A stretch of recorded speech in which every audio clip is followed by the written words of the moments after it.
नमस्कार साथियों। जैसा कि आप सभी से हमारा वादा है कि हम एमपी पीएसटी एसटी जो है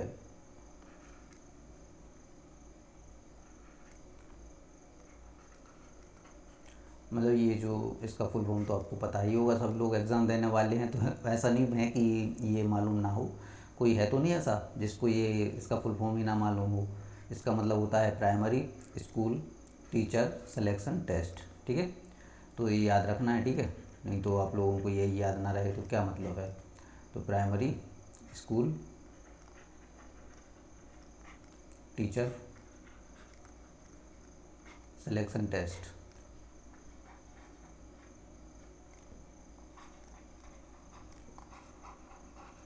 याद रखना सभी लोग। चलिए, ये तो अलग बात हुई। चलिए शुरुआत करते हैं। तो हम यहाँ पे जैसे हमने वादा किया था कि हम जो है सामाजिक विज्ञान यानी कि जो सोशल स्टडी है आपका सामाजिक विज्ञान, इसको पूरा करवाने की जिम्मेदारी विमान एकेडमी ने ली है। ठीक है, तो विमान एकेडमी इस पे किस प्रकार से काम करेगी मैंने बताया ही था। जैसे हमने देखा था यहाँ पे हम हिस्ट्री को पढ़ेंगे, ठीक है, पॉलिटी को पढ़ेंगे और इकोनॉमिक्स को पढ़ेंगे। इसके साथ साथ जियोग्राफी को पढ़ेंगे। ठीक है, तो ये वादे के अनुसार हमारी जो आज फर्स्ट क्लास होने जा रही है वो इकोनॉमिक्स की होने जा रही है। ठीक है, अर्थशास्त्र को हम यहाँ से शुरुआत करने जा रहे हैं और आप सभी लोग अपना अपना रिव्यू ज़रूर दें कमेंट में कि आपको अर्थशास्त्र पढ़ के कैसा लगा है। ठीक है, चलिए तो क्लास शुरू करते हैं हम और देखते हैं सबसे पहले अर्थशास्त्र को कि अर्थशास्त्र आखिर है क्या। ठीक है, अर्थशास्त्र होता क्या है, अर्थशास्त्र की परिभाषा क्या है। जैसे कि आप लोगों ने सिलेबस देखा होगा, तो सिलेबस सभी ने देखा है अर्थशास्त्र का कि नहीं देखा है। ठीक है, तो देखो सिलेबस को, तो ये अर्थशास्त्र जो है सिलेबस के आपकी यूनिट 20 में दिया हुआ है, यूनिट 20 में इकोनॉमिक्स दे रखा है।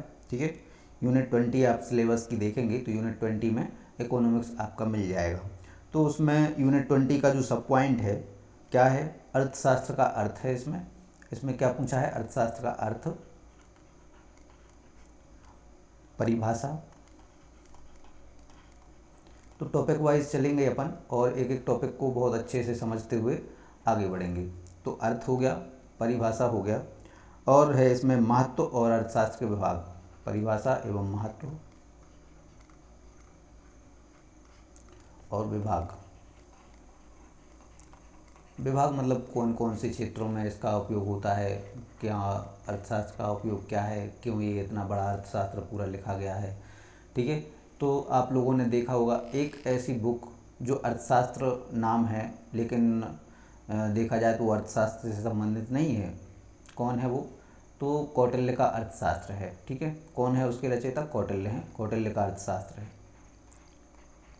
तो याद रखना ये जो अर्थशास्त्र है कौटिल्य का अर्थशास्त्र, इसका केवल नाम है, ये कोई अर्थशास्त्र की बुक नहीं है। कौटिल्य का अर्थशास्त्र है, इसका केवल अर्थशास्त्र नाम है, ये अर्थशास्त्र की बुक नहीं है। ये कैसे संबंधित है, राजनीति से संबंधित पुस्तक है। ठीक है, तो आप लोग अर्थशास्त्र पढ़ रहे हैं, कहीं इसको ही अर्थशास्त्र ना समझ लें, इसलिए ये बताना आप लोगों को ज़रूरी था। ठीक है, चलो तो चलते हैं आगे हम।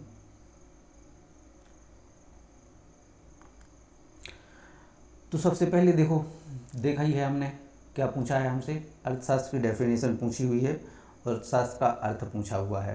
तो अर्थशास्त्र का अर्थ क्या होता है, अर्थशास्त्र का अर्थ का क्या है, अर्थशास्त्र मतलब है क्या अर्थशास्त्र। तो अर्थशास्त्र को जब हम देखते हैं तो अर्थशास्त्र का एक मीनिंग होता है, अर्थशास्त्र धन का शास्त्र है। ठीक है, अर्थशास्त्र क्या है, सीधी सीधी भाषा है। अगर आप लोगों से भी कोई मोटे अर्थों में पूछे कि अर्थशास्त्र की परिभाषा क्या है, तो सीधा सीधा है धन का शास्त्र है। ये धन का शास्त्र, अर्थशास्त्र क्या है, तो ये धन का शास्त्र है। और एक चीज़ और आपको बताते चलूँ कि ये जो पूरा हमारा सिलेबस हो रहा है वो एनसीईआरटी के बेस्ड है, एनसीईआरटी पर बेस्ड है।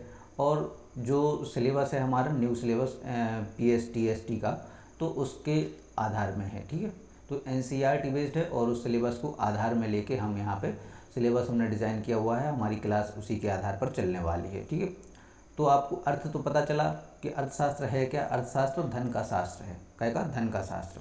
तो इसका मतलब क्या है कि अर्थशास्त्र के अंतर्गत धन और उससे संबंधित जितने भी पक्ष होते हैं उन सभी का अध्ययन किया जाता है। मतलब धन से रिलेटेड जितने भी पक्ष होते हैं, जो भी होता है, जैसे मान लो आप लोगों ने देखा होगा बजट जब जारी होते हैं, विधानसभा में अलग से होते हैं, राज्यसभा में वो जो संसद में बजट सत्र जारी किए जाते हैं, तो वो पूरा अर्थशास्त्र से ही संबंधित होता है, धन का शास्त्र है। यानी कि धन से संबंधित जितने भी पक्ष हैं, धन के संबंध में जितने भी पक्ष हैं, उन सभी का यहाँ पे अध्ययन किया जाता है। तो वो क्या कहलाता है, अर्थशास्त्र कहलाता है। ठीक है, धन से संबंधित सभी पक्षों का अध्ययन, धन से संबंधित सभी पक्षों का अध्ययन।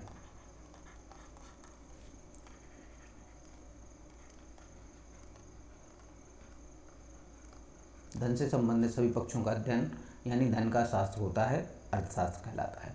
अब आपको यहाँ पे एक चीज़ और बताते चलें कि जो अर्थशास्त्र है, अर्थशास्त्र मतलब इकोनॉमिक्स, ये जो इकोनॉमिक्स शब्द लिया गया है,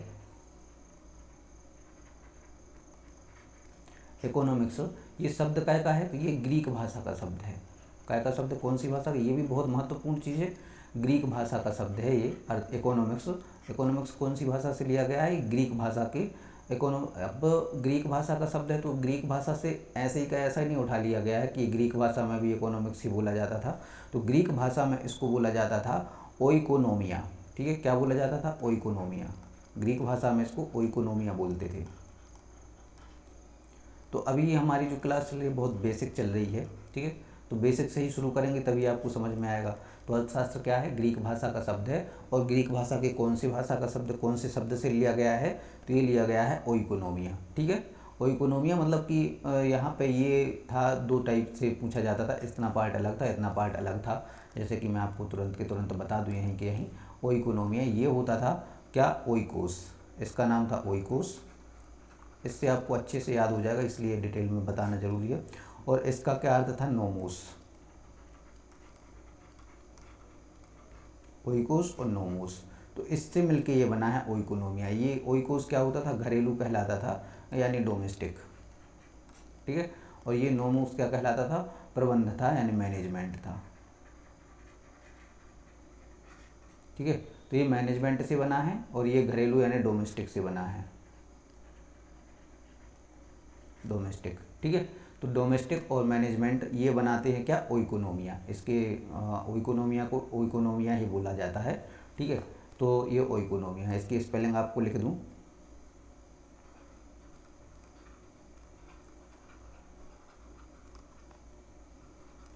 इससे आपको क्लियर हो जाएगा, ओइकोनोमिया बोला जाता था। ठीक है, तो ये तो हुआ एक बेसिक सा, मैंने आपको बताया अर्थशास्त्र के बारे में कि अर्थशास्त्र है क्या। तो अर्थशास्त्र आपको समझ में इतनी चीज़ तो आ गई होगी कि धन का शास्त्र है, यानी धन से संबंधित जितने भी पक्ष हैं उन सभी पक्षों का अध्ययन क्या कहलाता है, अर्थशास्त्र कहलाता है।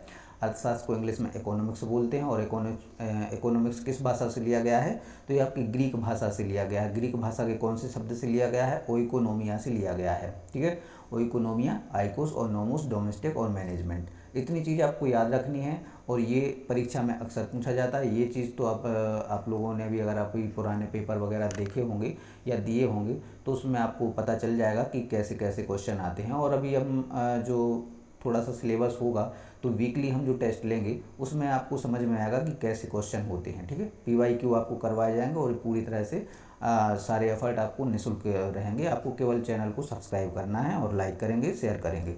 ठीक है, चलिए तो अब हम आगे चलते हैं। अर्थशास्त्र के मुख्य रूप से देखा जाए तो इसके जो भी हमने सिलेबस में देखा था, विभाग देखा था, विभाग। ठीक है, सिलेबस में आपका दिया है सब पॉइंट में, विभाग, अर्थशास्त्र के विभाग यहाँ पे हम देखें इसके कौन कौन से भाग हैं, मतलब मुख्य रूप से कौन कौन से भागों के अंतर्गत अध्ययन किया जाता है, कौन कौन सी चीज़ें इसमें शामिल होती हैं। ठीक है, विभाग क्या होते हैं, तो सबसे पहले हम देखते हैं इसके अंतर्गत आता है उत्पादन। उत्पादन आपको पता है, ये प्रोडक्शन। ठीक है, उत्पादन। दूसरा क्या होता है, उपभोग। अगला क्या आता है, इसका आता है वितरण। अगला आएगा क्या, विनिमय। और लास्ट होता है इसका लोक वित्त,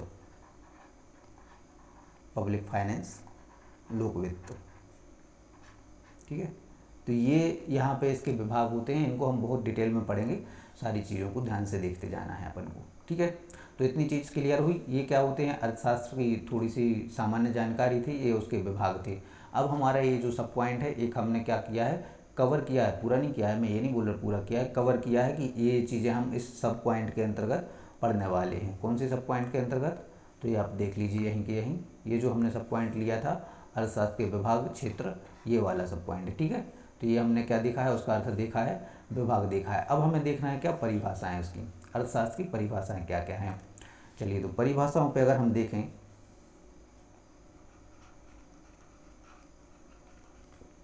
तो परिभाषाएं, कोई एक परिभाषा नहीं दी गई है इसके लिए कि अर्थशास्त्र के लिए कोई हम कह दें कि एक परिभाषा है, क्योंकि ये छोटा मोटा चीज़ नहीं है। जिसको जो चीज़ समझ में आई, जिसने जिस विभाग के बारे में ज़्यादा अध्ययन किया, जो उससे ज़्यादा संबंधित हुआ, उसने अपनी अलग से परिभाषा लिख दी। ठीक है, अनेक विद्वान रहे हैं, किसी ने भी इसकी अपनी अपनी परिभाषाएं लिख दी हैं। ठीक है, एक चीज़ मैं बताना इसमें ऐड करना भूल गया हूँ, सामान्य जानकारी में मैं आपको बता दूँ।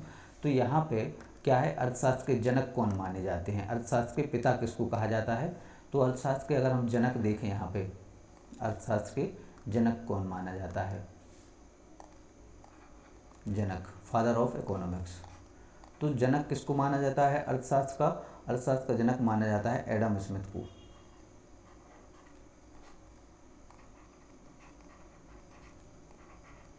अर्थशास्त्र का जनक माना जाता है एडम स्मिथ को।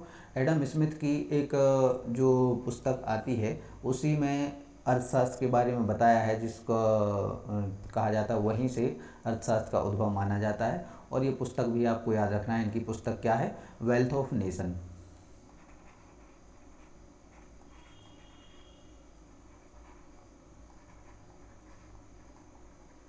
ठीक है, वेल्थ ऑफ नेशन इनकी पुस्तक है। जनक किसको माना जाता है, एडम स्मिथ को माना जाता है, और इनकी पुस्तक क्या है, वेल्थ ऑफ नेशन है। ठीक है, ये बहुत ही महत्वपूर्ण चीज़ है, बहुत ही ज़्यादा महत्वपूर्ण चीज़ है, आपको एकदम याद रखना है, इसको भूलना नहीं है। ठीक है, चलिए अगले पॉइंट पे चलते हैं हम, डेफिनेशन क्या है इसकी। तो अर्थशास्त्र की डेफिनेशन के बारे में मैंने बताया कि अलग अलग विद्वानों के अलग अलग परिभाषाएं रही हैं। एक सामान्य सी परिभाषा मैंने आपको बता ही दी है कि ये क्या कहलाता है, धन का शास्त्र कहलाता है, यानी धन के समस्त पक्षों का अध्ययन इसमें किया जाता है, वो क्या होता है, अर्थशास्त्र होता है। लेकिन कई बार परीक्षाओं में स्पेशली पूछ लेता है किसी का नाम लेके, कि जैसे अभी अपन ने देखा कि जनक कौन है, एडम स्मिथ इसके जनक थे, एडम स्मिथ इसके जनक हैं। ठीक है, अर्थशास्त्र के जनक कौन है, एडम स्मिथ हैं। तो अब एडम स्मिथ अगर जनक हैं तो स्पेशली उनने भी कोई परिभाषा दी होगी, भाई पिता है तो उसने नामकरण तो किया होगा कि नहीं किया होगा। तो एडम स्मिथ की परिभाषा अगर हम देखें कि एडम स्मिथ ने कौन सी परिभाषा दी है, तो यहाँ पे मैं आपको बता दूँ, मार्कर चेंज कर लें।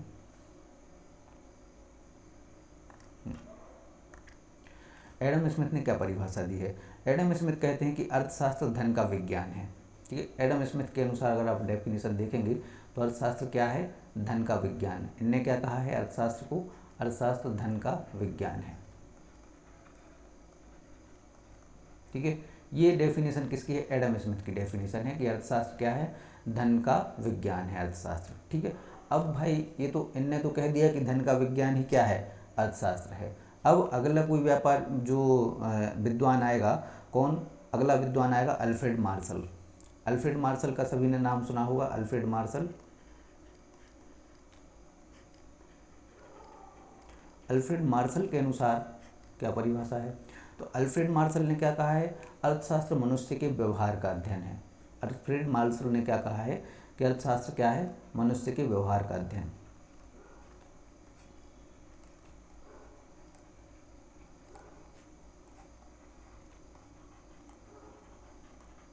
ठीक है, तो देखो मैं यहाँ पे एक एक पॉइंट नहीं लिख सकता हूँ, एक एक शब्द नहीं लिख सकता हूँ, जो इम्पोर्टेंट चीज़ है वो मैंने लिख दी है। जैसे अगर हम देखें कि स्मिथ ने, एडम स्मिथ ने क्या कहा है, तो एडम स्मिथ ने कहा है कि अर्थशास्त्र धन का विज्ञान है। तो हम पता ही है आप लोगों को कि हम अर्थशास्त्र की डेफिनेशंस पढ़ रहे हैं, तो यहाँ पे अर्थशास्त्र को मैंने छोड़ दिया है, धन का विज्ञान अकेला लिख दिया है कि एडम स्मिथ ने कहा है अर्थशास्त्र को धन का विज्ञान। अल्फ्रेड मार्शल ने क्या कहा है कि अर्थशास्त्र मनुष्य के विज्ञान का अध्ययन है, तो मैंने अकेला मतलब मनुष्य के व्यवहार का अध्ययन है, तो मैंने अकेले मनुष्य के व्यवहार का अध्ययन आपको लिख दिया है, आप नोट कर सकते हैं इस चीज़ को, ठीक है।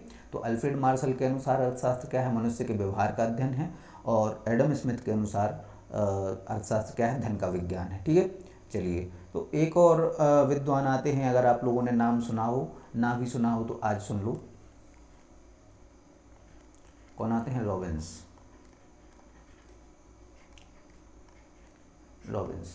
रॉबिन्स ने क्या कहा है, रॉबिन्स ने कहा है कि अर्थशास्त्र एक विज्ञान है जो मानव व्यवहार तथा उसकी आवश्यकताओं, इच्छाओं और उपलब्ध संसाधनों के वैकल्पिक प्रयोगों के संबंध का अध्ययन करता है। मतलब क्या कहा है, रॉबिन्सन ने कहा है कि अर्थशास्त्र क्या है, एक विज्ञान है, एक ऐसा विज्ञान है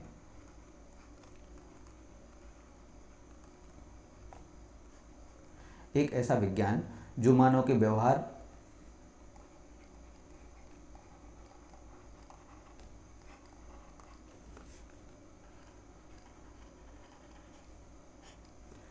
आवश्यकता मतलब बोला जाए तो नीड्स, ठीक है, और इच्छाएं, डिज़ायर,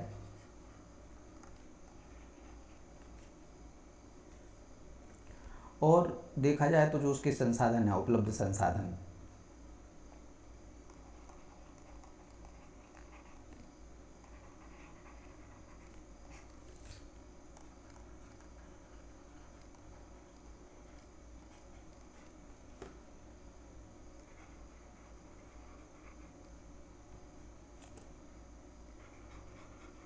ठीक है, तो अवेलेबल जो रिसोर्स हैं उनका क्या है, वैकल्पिक प्रयोगों के संबंधों का अध्ययन है, ठीक है, संबंधों का अध्ययन।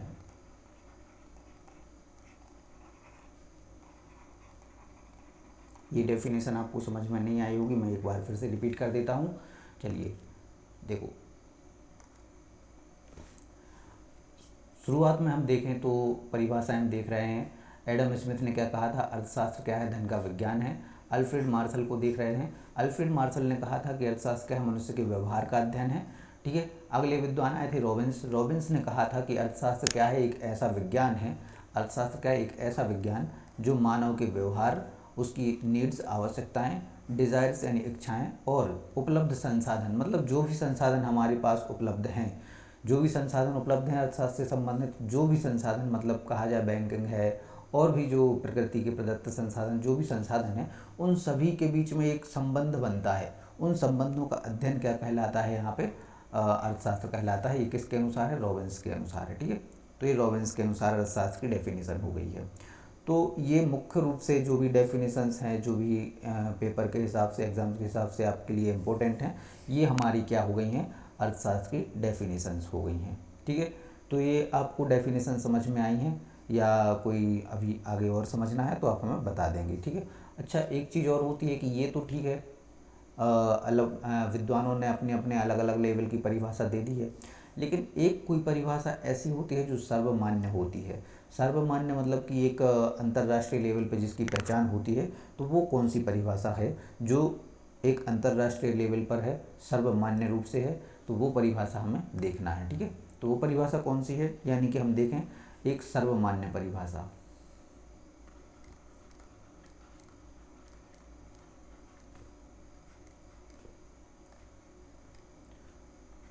सर्वमान्य परिभाषा।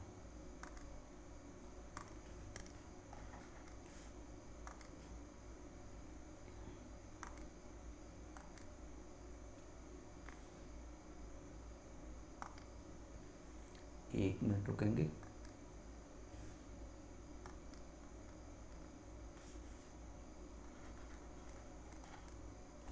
ये तो नहीं आ रहा है।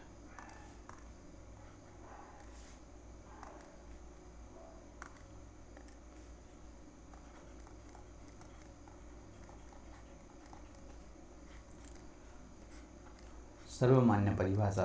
तो सर्वमान्य परिभाषा क्या कहा है कि अर्थशास्त्र उस अवधारणा का अध्ययन है जो कि हमें ये बताए कि समाज किस तरह से दुर्लभ संसाधनों की सहायता से मूल्यवान उत्पाद तैयार करता है। मतलब कि जो हमने अभी लास्ट रॉबिन्स की परिभाषा पढ़ी थी उसी से संबंधित है और उसी से मिलती जुलती है। ठीक है, क्या है कि अर्थशास्त्र उस अवधारणा का अध्ययन है, मैं इसको इस डेफिनेशन को पूरा लिख देता हूँ क्योंकि ये बहुत महत्वपूर्ण है।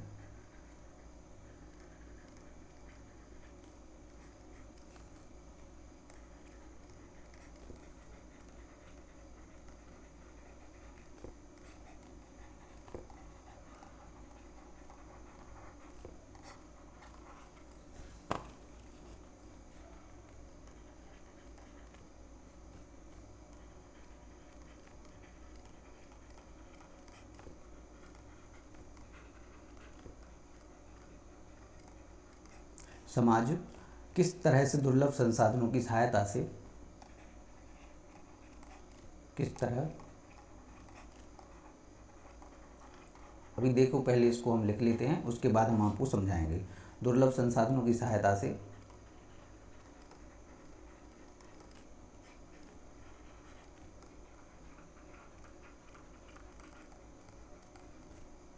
मूल्यवान यानी वैल्यूएबल उत्पाद तैयार करता है।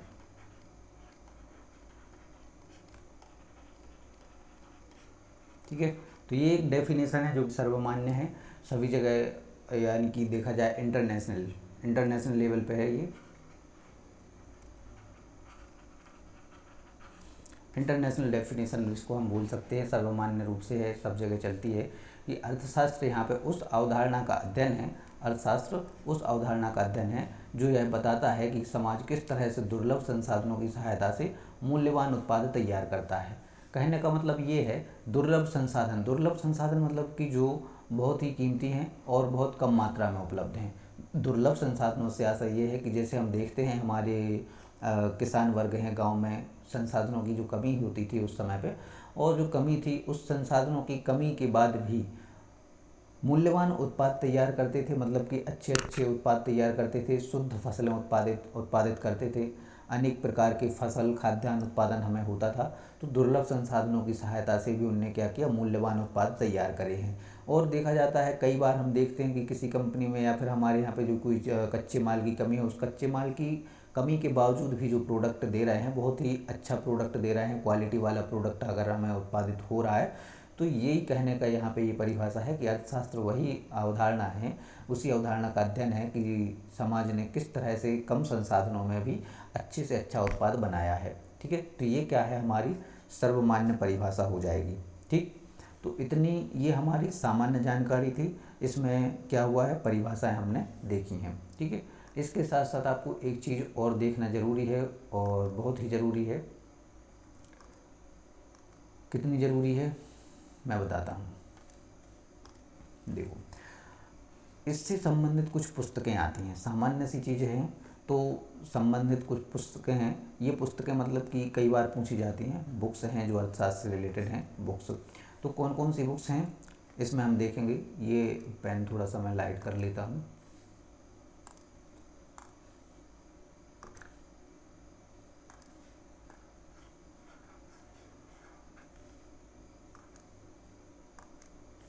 ठीक है,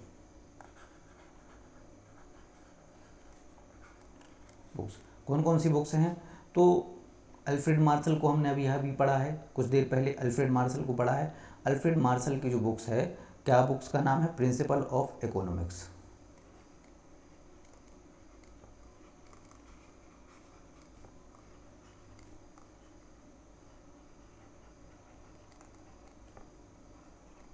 ये किसकी बुक है, तो ये अल्फ्रेड मार्शल की बुक है।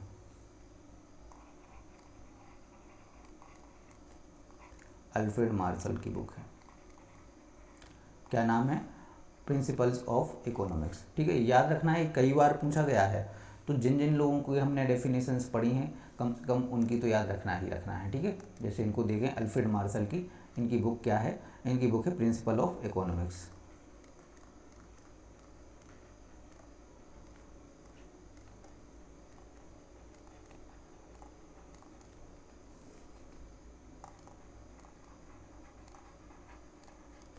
ठीक, चलिए इनको देख लिया। अब हमने देखा रॉबिन्स को, तो रॉबिन्स की भी कोई ना कोई बुक होगी जिसमें इन्होंने ये बताया है, ये डेफिनेशन दी है। तो इनकी बुक है nature and significance of economic sciences. ये बहुत बड़े बड़े नाम हैं, इनको अच्छे से याद रखना है।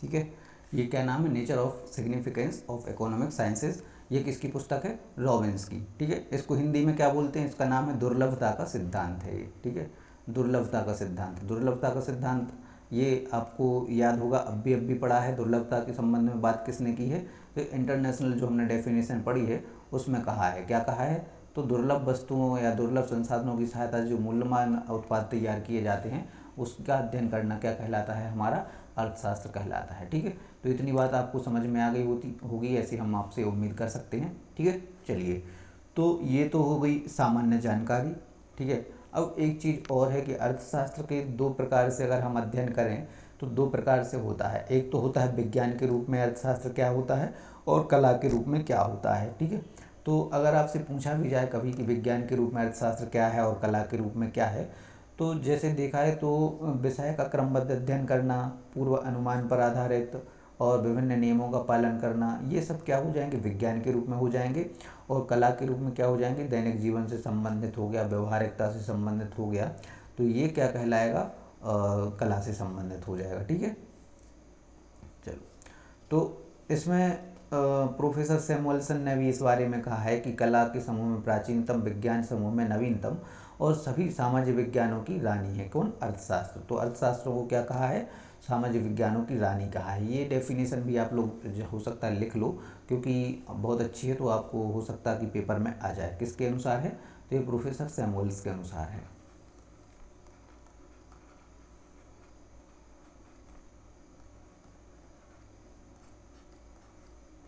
प्रोफेसर सैमुअल्स क्या कहते हैं कि अर्थशास्त्र कला समूह में प्राचीनतम,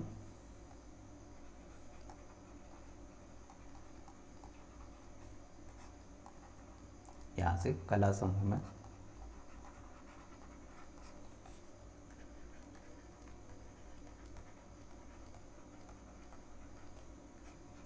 और अगर देखा जाए तो विज्ञान समूह में, साइंस ग्रुप में।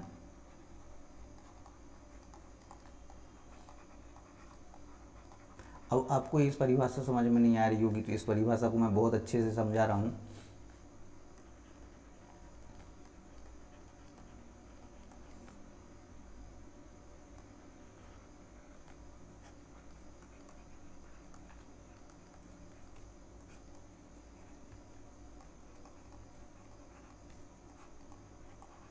देखो, इसमें क्या कहना चाह रहे हैं प्रोफेसर सैमुअल्स, क्या कहना चाह रहे हैं, अर्थशास्त्र की विशेषता बता रहे हैं, वो डिफाइन कर रहे हैं उसको कि अर्थशास्त्र क्या है। तो अगर अपन अर्थशास्त्र को कला समूह में पढ़ें, कला समूह मतलब आर्ट वाले सब्जेक्ट में अगर अपन देखें, तो आर्ट वाले सब्जेक्ट में क्या है, प्राचीनतम। अब आर्ट वाले सब्जेक्ट में उन्होंने प्राचीनतम क्यों कहा है, क्योंकि इतिहास क्या है, इतिहास प्राचीन घटनाओं का ही तो संग्रह है। तो इतिहास यानी कला समूह में प्राचीनतम है, मतलब कि जो बहुत पुराना चीज़ है, बहुत पुरातन है, वो क्या है, अर्थशास्त्र है, कला के अनुसार, आर्ट के अनुसार। विज्ञान क्या है, विज्ञान क्या होता है, आधुनिकता का प्रतीक होता है। तो विज्ञान समूह में ये जो नवीनता है, जो नवीनतम है, वो क्या है, अर्थशास्त्र है। विज्ञान के हिसाब से अर्थशास्त्र क्या है, नवीन है। कला के हिसाब से अर्थशास्त्र क्या है, बहुत प्राचीन है। और सामाजिक विज्ञान की क्या है, वो रानी है। सामाजिक विज्ञान में मतलब राजाओं के बारे में बात होती है, रानियों की बात होती है, तो सामाजिक विज्ञान की क्या है, रानी है। तो ये चीज़ आपको बहुत अच्छे से याद रखना है। सैमुअल्सन ने कहा है कि अर्थशास्त्र कला समूह में, कलाओं में क्या होता है, कला में मतलब इतिहास में क्या होता है, प्राचीनतम होता है, महत्वपूर्ण प्राचीन होता है। विज्ञान का महत्व नवीनतम में है, तो नवीन है। और सामाजिक विज्ञान की क्या है, रानी है अर्थशास्त्र। ठीक है, तो जैसे श्री कृष्ण ने भी गीता में कहा है कि मैं सभी जो देवताओं का देवता हूँ, महादेवता हूँ, तो ऐसे इसमें भी कहा है कि अर्थशास्त्र क्या है, कला समूह में बहुत प्राचीनतम है, और विज्ञान समूह में क्या है, ये नवीनतम है। ठीक है, चलिए, तो इतनी बात आपको समझ में आ गई होगी, हम ऐसी उम्मीद करते हैं। और अगर समझ में नहीं भी आया है कोई टॉपिक तो आप हमें कमेंट में पूछ सकते हैं, ठीक है। चलो, तो अब क्या है कि अर्थशास्त्र का महत्व क्या है। अर्थशास्त्र का अगर हम महत्व देखेंगे तो अर्थशास्त्र का बहुत महत्व है। जैसे कि देखें, सैद्धांतिक महत्व अलग होता है और व्यवहारिक महत्व अलग होता है, ठीक है। तो धीरे धीरे करके हम इसमें देखेंगे। चलो, अब क्या होता है कि अर्थशास्त्र में जो कार्य होते हैं, अर्थशास्त्र में जो क्रियाएं होती हैं या घटनाएं होती हैं, तो अर्थशास्त्र की हम क्रियाओं को देखें, कौन कौन सी क्रियाएं अर्थशास्त्र के अंतर्गत की जाती हैं, कौन कौन सी कार्य अर्थशास्त्र के अंतर्गत किए जाते हैं। तो दो रूपों में वर्गीकृत किया जाता है, यानी कि लोग अर्थशास्त्र के संबंध में जो क्रियाएं हैं दो रूपों में वर्गीकृत किया जाता है।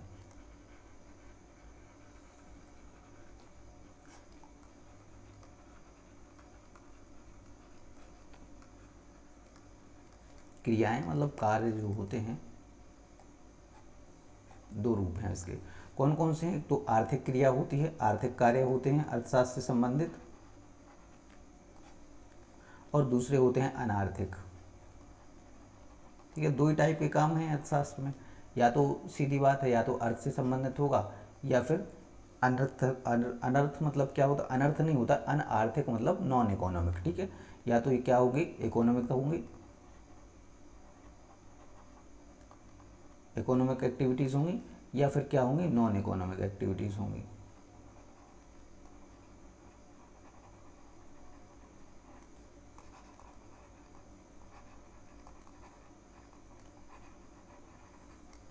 ठीक है, नॉन इकोनॉमिक एक्टिविटीज़ होंगी। तो ये दो प्रकार की क्रियाएं होती हैं। अब इनको भी हम थोड़ा थोड़ा समझ लेते हैं, क्या होती हैं आर्थिक और क्या होते हैं अनार्थिक, ठीक है। इसके बाद हम सेशन को समाप्त करेंगे और इसके आगे का हम कल देखेंगे। तो आर्थिक क्या होती हैं? आर्थिक क्रियाएं क्या होती हैं? मानव द्वारा धन से संबंधित सभी क्रियाएं क्या होती हैं?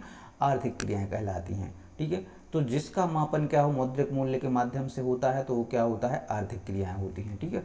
तो मानव द्वारा जितनी भी सभी क्रियाएं की जाती हैं धन से संबंधित या धन संपत्ति से संबंधित क्रियाएं,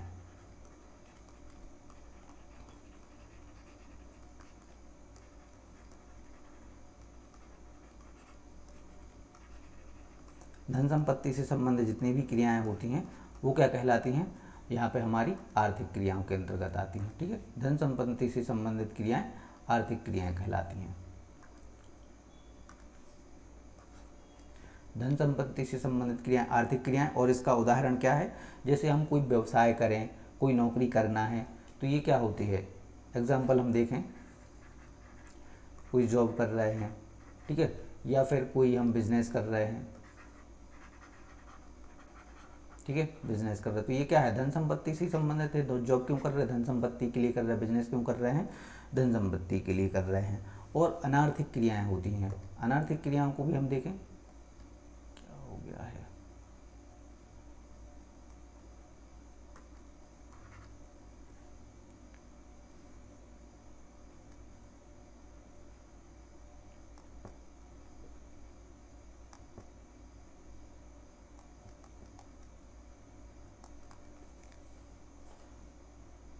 चलिए, अनार्थिक क्रियाओं को भी देख लेते हैं एक बार। तो अनार्थिक क्रियाओं में क्या आता है? मानव के द्वारा जितने भी सामाजिक कार्य किए जाते हैं, धार्मिक कार्य किए जाते हैं और भावनात्मक कार्यों के उद्देश्यों की पूर्ति के लिए जो कार्य किए जाते हैं वो क्या होते हैं? अनार्थिक क्रियाएं होती हैं। मतलब कि सामाजिक